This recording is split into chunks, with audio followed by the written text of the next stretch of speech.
से हैं आप सब। उम्मीद है सभी भाई बहन एकदम शानदार, लाजवाब, ज़बरदस्त, बेहतरीन, जिंदाबाद होंगे।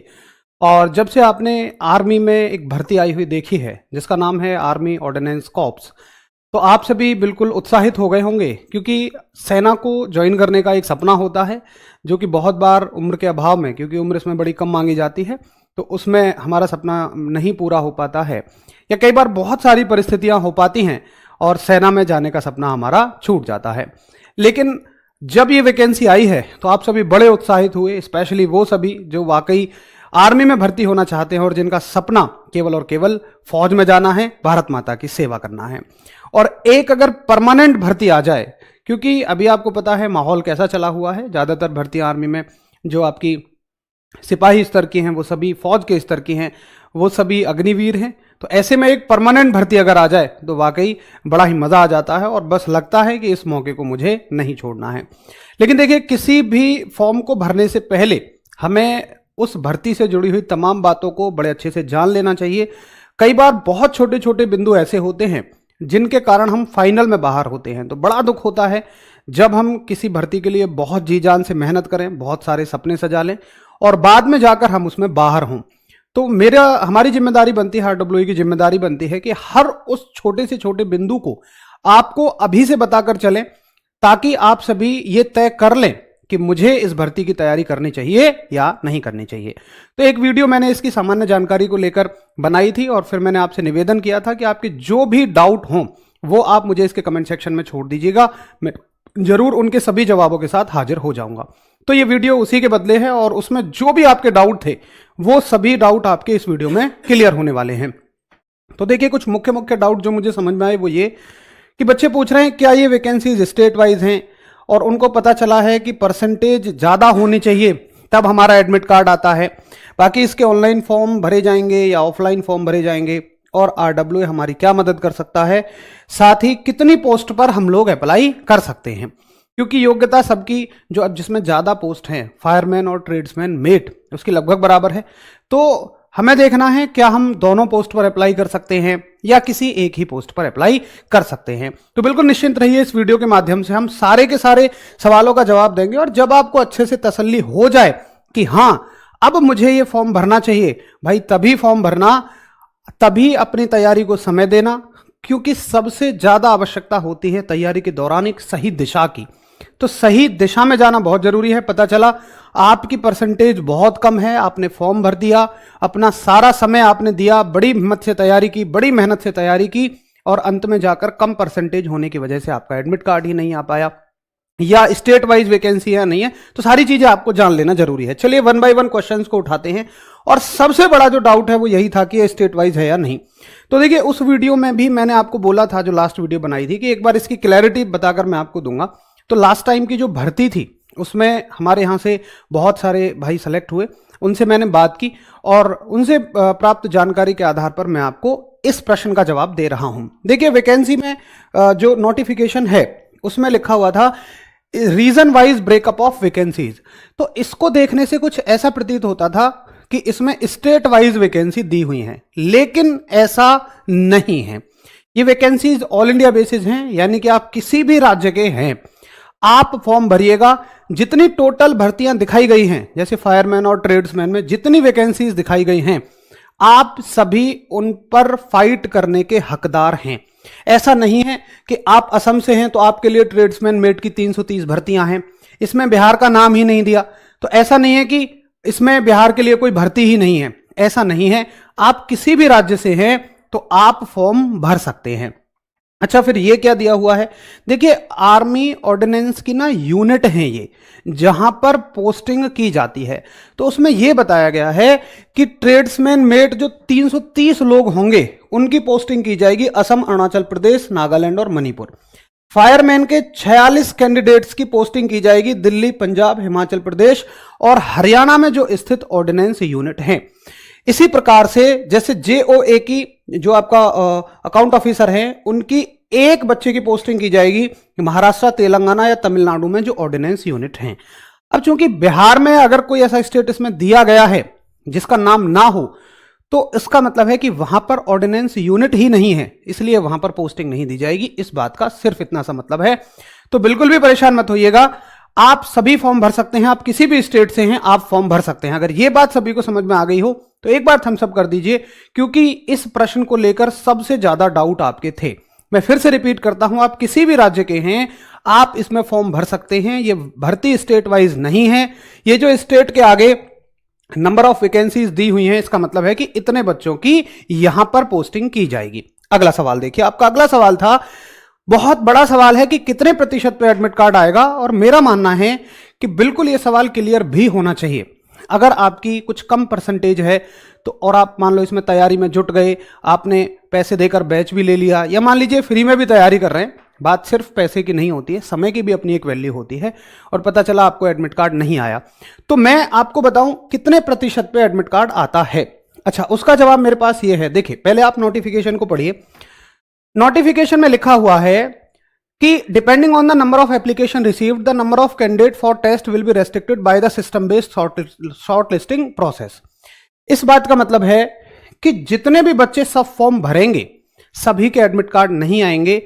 एडमिट कार्ड आएंगे किस हिसाब से? देखिए, एडमिट कार्ड आएंगे based on the marks obtain in the prescribe minimum educational qualification for the post. Minimum ratio that is number of vacancies versus number of admit card shall be 1.5 पर post for each category to be maintain for such cut off. देखो, मैं आपको बता देता हूं इसका मोटा मोटा मतलब।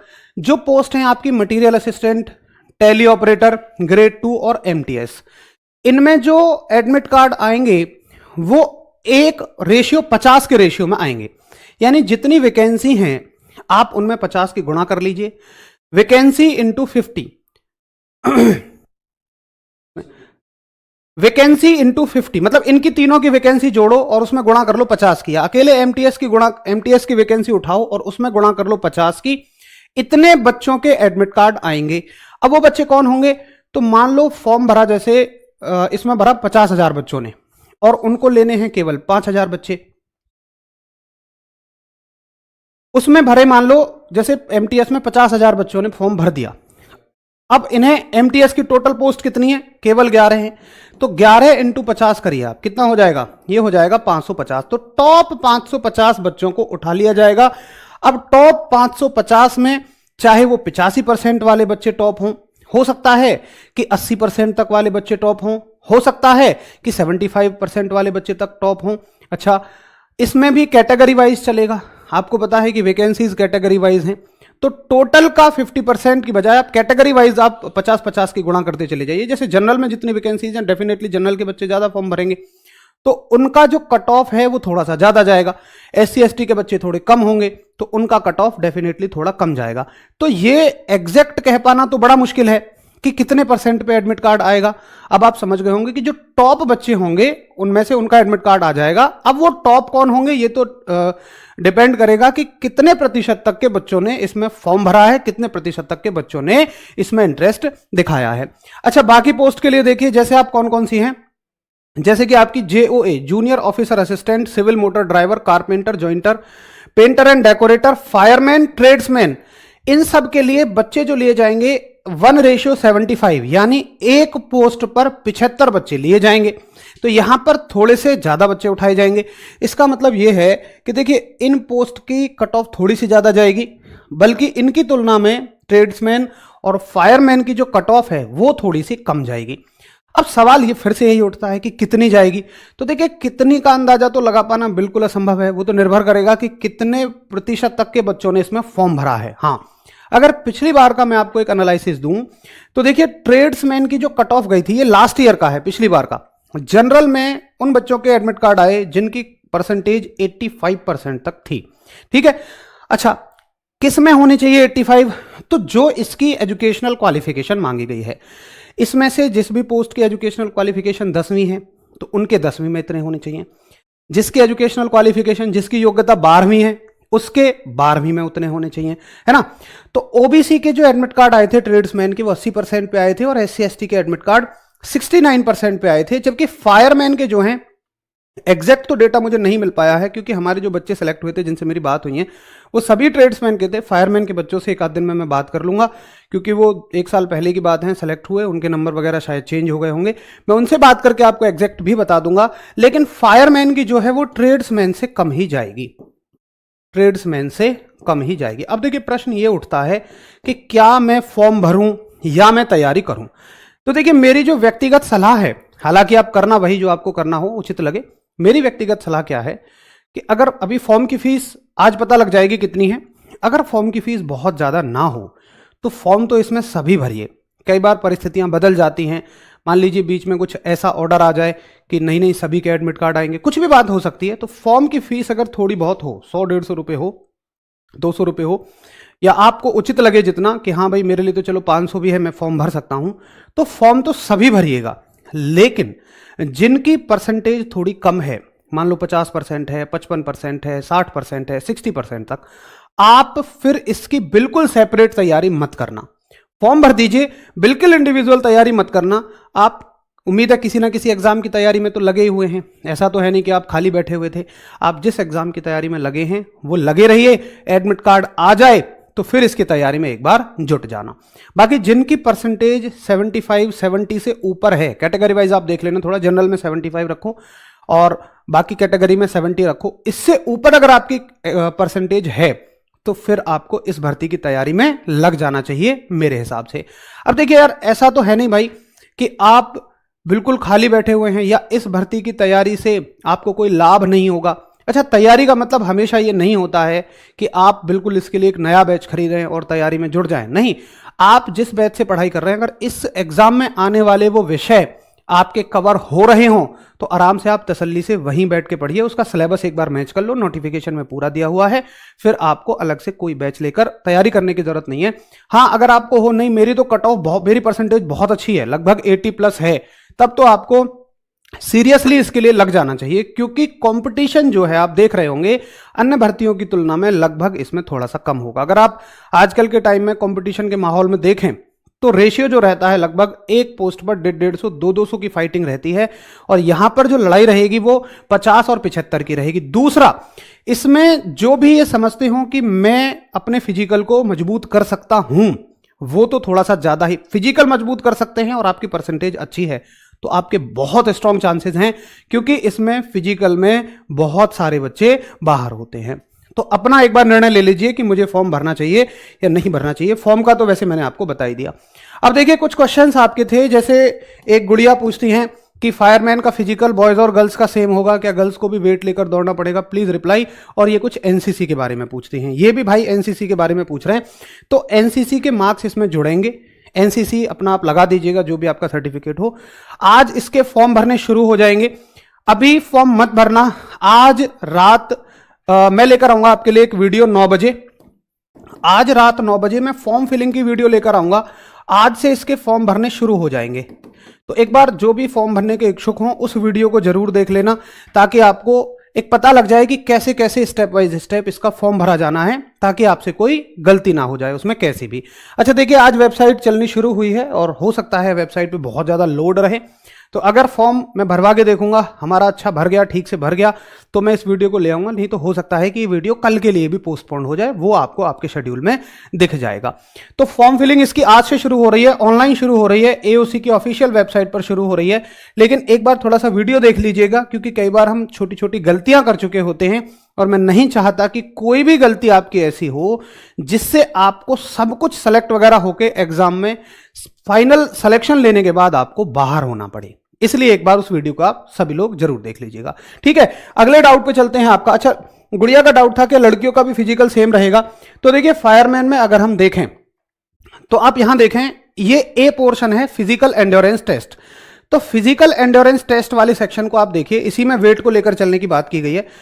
तो जहां पर उन्हें अलग करना था, जैसे इन्होंने दौड़ को अलग करना था तो लड़कियों के लिए अलग से कैटेगरी दे दी, ये इसका ए सेक्शन हो गया। अब बी सेक्शन को देखिए, बी सेक्शन में इन्होंने कहीं भी लड़के और लड़कियों के लिए अलग नहीं बताया है, तो नोटिफिकेशन के हिसाब से तो यही माना जाएगा कि लड़कियों को भी वही करना होगा जो इस कॉलम में लड़कों के लिए दिया है, क्योंकि लड़के लड़कियों का अलग नहीं दिया, तो फिर लड़कियों के लिए भी वही एलिजिबिलिटी रहने वाली है, ठीक है।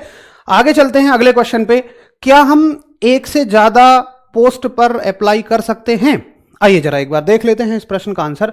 तो देखिए नोटिफिकेशन में साफ साफ लिखा हुआ है कि candidates to note that all test for the post advertised will be conducted simultaneously, यानी कि ये कहते हैं कि जितनी भी पोस्ट हैं उन सभी पर जो भी प्रक्रियाएं होंगी वो एक साथ होंगी, चाहे वो उनके स्टेज 1 की हो चाहे वो स्टेज 2 की हो। मतलब जब रिटर्न आपका होगा स्टेज 2 में तो वो एक ही दिन सभी पोस्टों का होगा।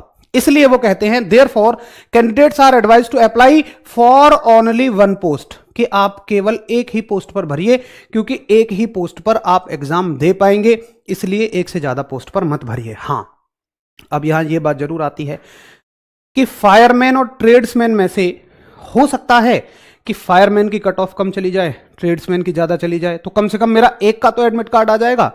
हाँ बिल्कुल, आप ये रिस्क थोड़ा सा ले सकते हैं। अब इसमें भी फिर वही आती है कि फॉर्म की फीस कितनी है। अगर फॉर्म की फीस बहुत ज्यादा है तो हो सकता है कि आपके लिए वो रास्ते में बाधा बने। अगर फॉर्म की फीस आपके लिए कोई दिक्कत नहीं है तो फिर आप दोनों के लिए अप्लाई करिए, हो सकता है दोनों में से किसी के लिए आ जाएगा आपका। ठीक है, वैसे इसमें जो लास्ट टाइम फॉर्म की फीस थी वो 0 थी। अगर फॉर्म की फीस, मैं इसलिए नहीं बता रहा हूं उस चीज को क्योंकि यहां मैंने 0 कह दिया लास्ट टाइम का, इस बार फॉर्म की फीस दे दी तो दिक्कत हो जाएगी।